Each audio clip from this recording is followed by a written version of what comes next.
Salut à tous et bienvenue dans cet épisode. On est toujours au Mexique et on est en train de vivre notre dernier moment ici.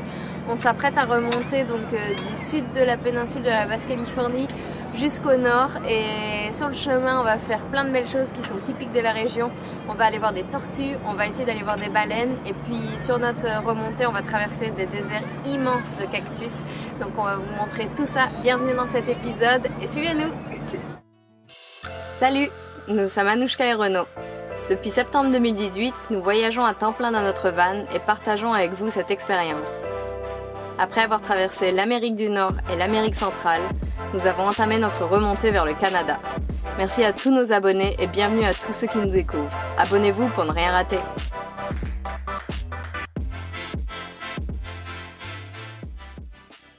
Pour commencer cet épisode, on vous amène dans un centre de protection des tortues. C'est une activité qui se fait beaucoup au Mexique et en Amérique centrale. Et en fait, toutes les tortues, les bébés tortues qui sont sortis de leurs œufs aujourd'hui vont être remises à la mer. Et on va pouvoir voir ça en fait. Et ce centre fait ça régulièrement au coucher du soleil. Donc là, il est à peu près 17h30 et on va pouvoir aller regarder ça.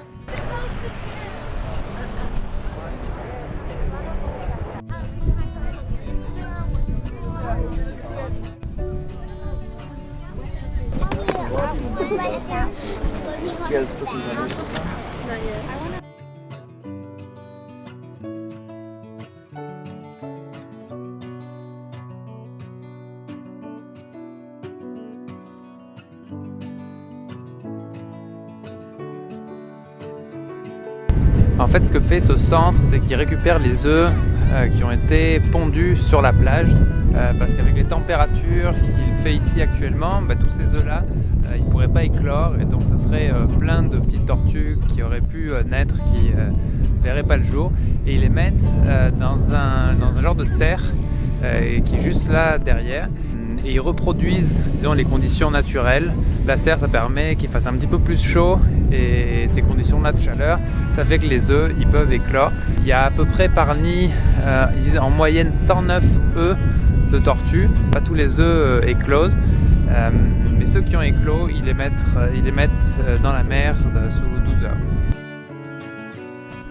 Ce centre, dont la mission est la protection, la conservation et la régénération des écosystèmes marins, fonctionne avec de nombreux volontaires de tout âge et organise des programmes pour les enfants.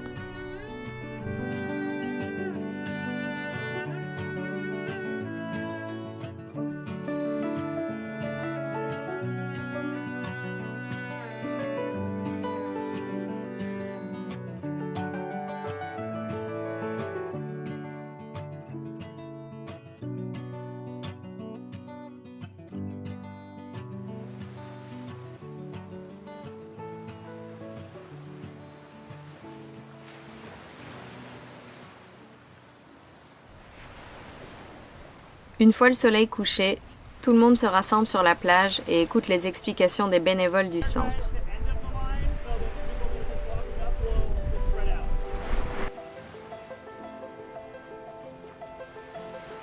Entre recueillement et excitation, ce cortège improvisé se déplace vers la ligne tracée dans le sable, où seront libérées les tortues, toutes en même temps. Avec délicatesse, des volontaires déposent les tortues sur le sable et la course vers l'océan peut enfin commencer.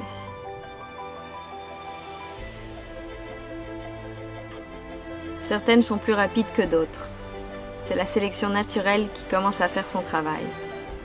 Malheureusement, ce sont seulement les plus fortes qui survivront.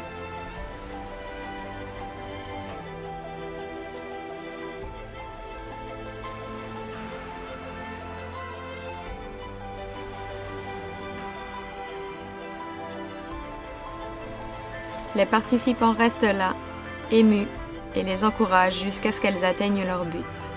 C'est assez touchant de voir ces minuscules tortues devant l'immensité de cet océan.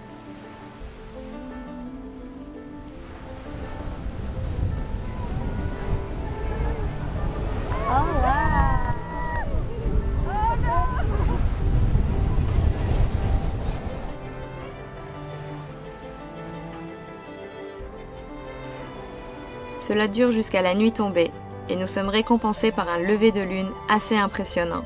Oui, c'est la pleine lune. Pour dormir hier, on est resté sur la même plage que celle où il y avait le lâcher des tortues, mais on est remonté à quelques kilomètres au nord. Et c'est assez impressionnant ici, la diversité des cactus, enfin dans toute la Baja California, mais je pourrais même dire dans une grosse partie du Mexique, la diversité des cactus qu'il y a. Dans un tout petit périmètre, on peut en voir genre des dizaines d'espèces différentes, et c'est plus de 1400 espèces, je pense, qu'il y a dans le monde. Et parmi ces 1400 espèces-là, il y en a quasiment 700 qu'on retrouve au Mexique et plus de 500 qui sont endémiques à la région. Vous allez voir à quoi ça ressemble.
Là, je suis juste à côté d'un cactus mort ou quasiment sur le point de mourir complètement.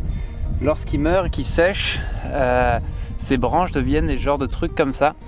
Et c'est récupéré par des artisans ici au Mexique, et c'est presque un petit symbole de la Baja pour faire des petits trucs d'artisanat. Donc je vais en prendre un, j'en avais déjà fait l'année dernière, puis on va voir ce que ça donne. Je vais vous montrer ça si c'est potable. Pour certaines branches, il faut encore enlever délicatement l'écorce et les épines et bien faire attention qu'il n'y ait pas d'insectes qui se nourrissent du bois avant de les mettre dans le van. Ce serait un cauchemar. On profite aussi d'un bon petit barbecue avec Charlotte et Nicolas, deux Français que nous avons rencontrés à Playa San Pedrito la semaine dernière. Ils traversent eux aussi les Amériques, cap sur l'Argentine. Vous pouvez suivre leur aventure sur leur Instagram, Chaboutrip. Maintenant, c'est parti pour la remontée. 1473 km de désert et probablement quelques milliards de cactus nous séparent encore de Tijuana à la frontière des États-Unis.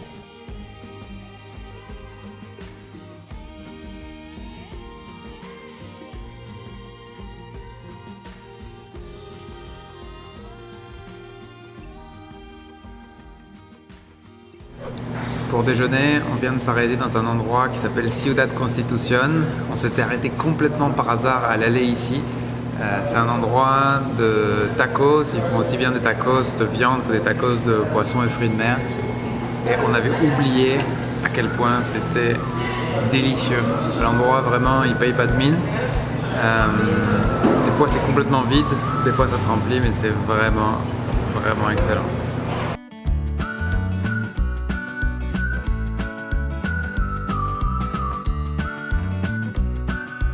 Le plus souvent, les tacos de poisson et de crevettes sont servis sans accompagnement.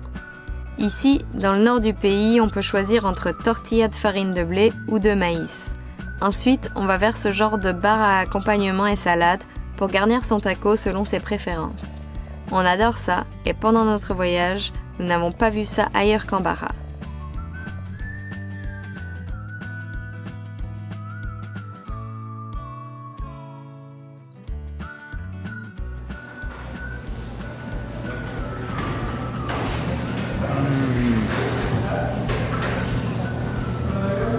La tuerie. Anouchka est prête pour sa sieste et moi, je conduis.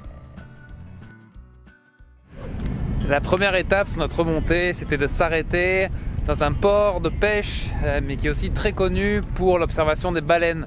Ça s'appelle Adolfo López Mateos, qui est aussi le nom d'un ancien président mexicain. Et puis c'est un genre d'immense baie, un genre de lagon qui protègent la terre de l'océan. Puis il y a les baleines grises qui viennent ici chaque année par dizaines, même par centaines, et c'est un endroit vraiment privilégié pour les observer.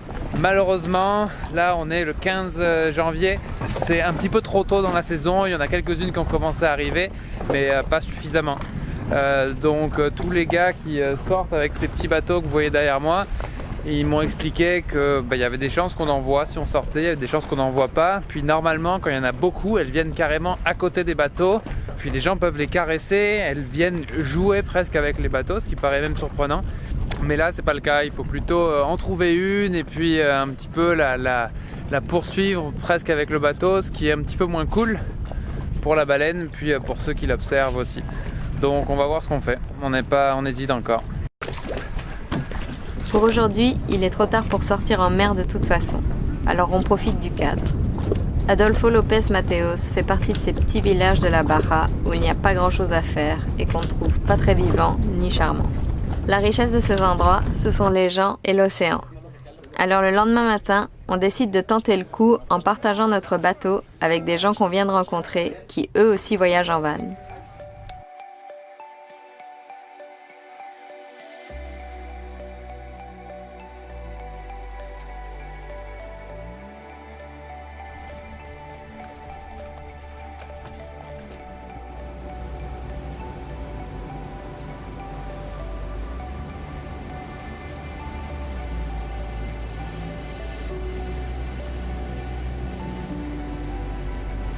À la barre, notre capitaine Manuel a l'air décidé.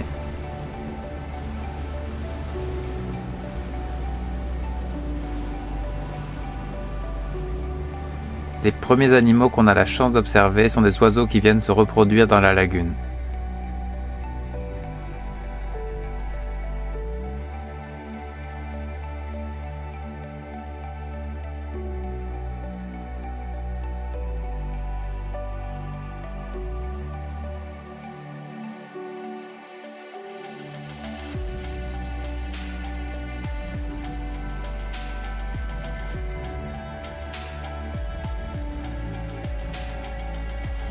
On ne voit pas de baleines, mais des dauphins viennent ouvrir le bal.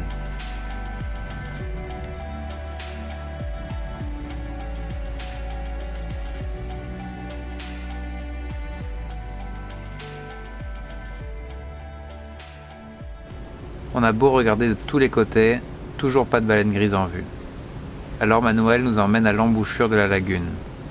La mer est un peu plus agitée, mais selon son expérience, on aura peut-être plus de chance là-bas. Alors on met les gaz, guidés par les pélicans. Et ça y est, on aperçoit les premières baleines. On s'excuse pour les images pas très stables. Entre l'imprévisibilité des baleines, la houle et le bateau qui tangue, réussir à les filmer relève du défi.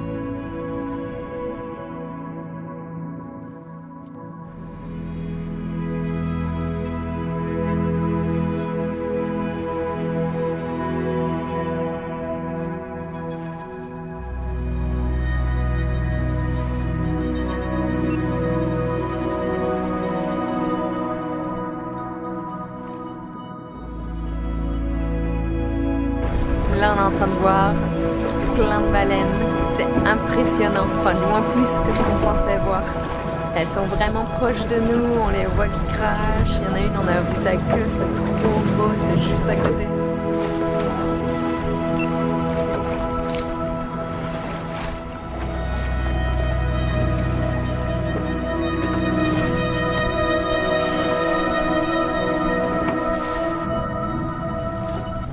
Observer ces baleines de si près est vraiment une expérience unique, qui nous fait réaliser encore plus l'importance de la conservation de la biodiversité marine.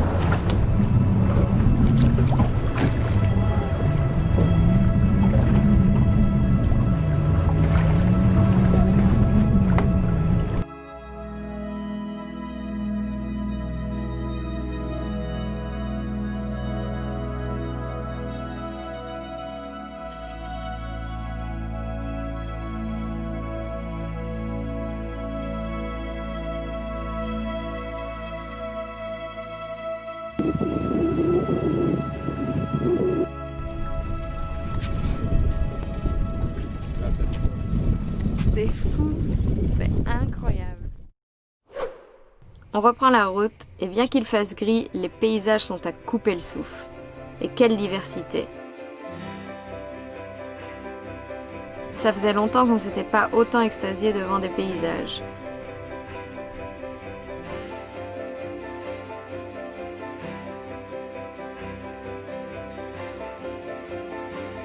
On passe d'une plaine à des canyons, puis des montagnes, des cactus géants en perte de vue, d'autres cactus, mais différents.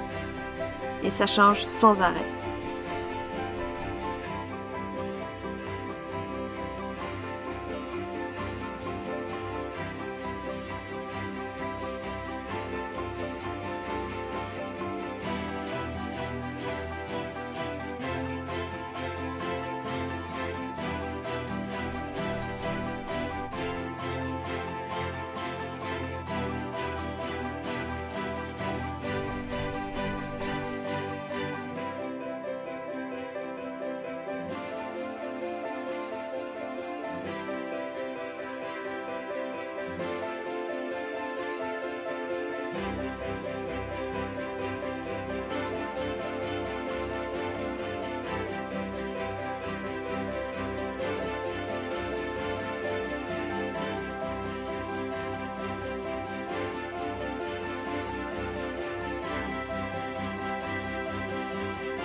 Alors comme si la journée, elle n'avait pas assez bien commencé avec les baleines, puis après avec cette route carrément magnifique par laquelle on est passé, bah là on s'est arrêté pour déjeuner dans un spot. On s'était arrêté pour camper pas loin l'année dernière.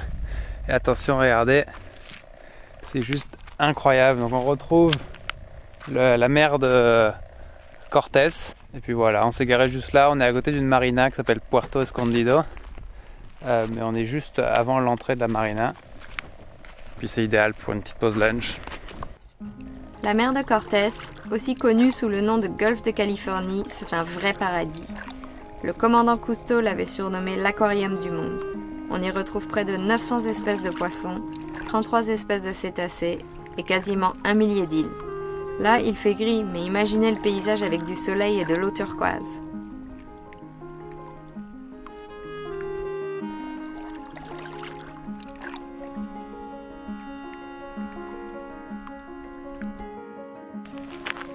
Fini la pause déj, c'est trop beau ici, c'est tellement calme, la mer est trop belle et on pourrait rester ici beaucoup plus longtemps, mais on va avancer un peu, on va aller à 2 heures d'ici pour passer la nuit parce qu'on a encore beaucoup de kilomètres à faire en fait jusqu'à la frontière, donc on doit se dépêcher un petit peu.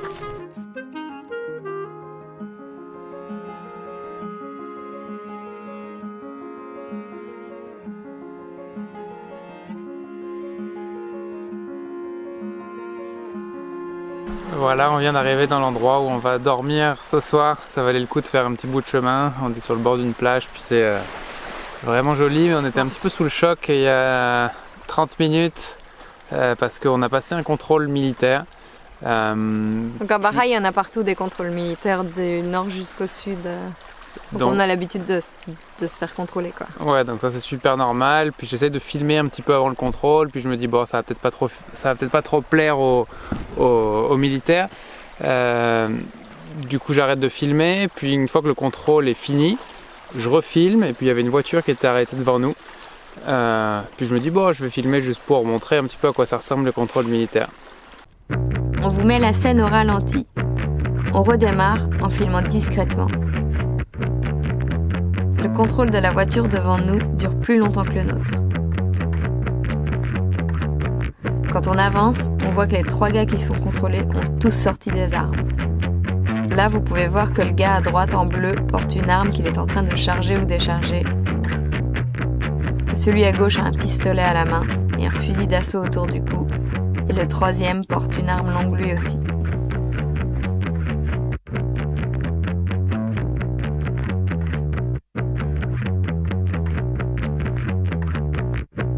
Là, c'est facile à voir, mais à vitesse réelle, ça va très vite. Et on s'est retrouvés juste à côté d'eux, en train de pointer notre caméra sur eux.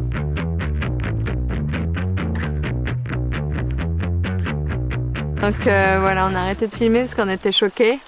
Donc, Puis généralement quand tu filmes quelque chose comme ça qui est pas super légal ou pas super normal, t'as pas trop envie que les gens aient vu que tu les avais filmés.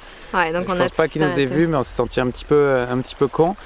Puis depuis tout à l'heure on se demande qu'est-ce qui s'est passé en fait, Ouais, c'était qui ces gens. mais ils avaient pas l'air... Ils avaient pas l'air bizarres, ils avaient l'air sereins quand même par le contrôle, ils tenaient tous la mitraillette dans les mains, je sais pas, on sait pas du tout ce que c'était, on n'a jamais vu ça. Donc soit c'était des gens de sécurité, soit c'était des militaires en civil, Ouais. soit c'était des narcos ou des trafiquants. Mais c'est bizarre parce que la Basse-Californie du Sud, c'est l'état, un des états les plus sécures en fait du Mexique, donc je sais pas. Voilà, donc on le sait pas trop. En tout cas, si on revoit leur voiture rouge pas loin, on va faire gaffe. Puis Non mais on va pas voilà. les revoir. On est allé chercher un petit peu de bois. On va se faire un feu pour terminer pépère la journée, puis passer une bonne petite nuit sur le bord de la mer de Cortés qui est juste derrière nous. Ouais, puis là on s'est mis dans un camping payant pour la nuit du coup, comme on était... Payant, pas pour l'instant Pas pour encore. l'instant, mais on verra. Avant de vous laisser, on aimerait vous remercier pour toutes les idées de noms pour notre van que vous nous avez envoyées. Il y en a beaucoup qui nous ont plu et qui nous ont fait rire. Les deux qu'on préfère et qui sont beaucoup revenus sont Coco et Pedrito. Alors cette semaine, vous pouvez nous dire ce que vous préférez entre les deux en commentaire et on vous annoncera le nom gagnant la semaine prochaine. Si cette vidéo vous a plu, n'hésitez pas à laisser un petit commentaire, un like ou à partager la vidéo. Et bien sûr, si vous n'êtes pas encore abonné, c'est le moment de le faire. Un grand merci à tous et bonne semaine. On vous aime!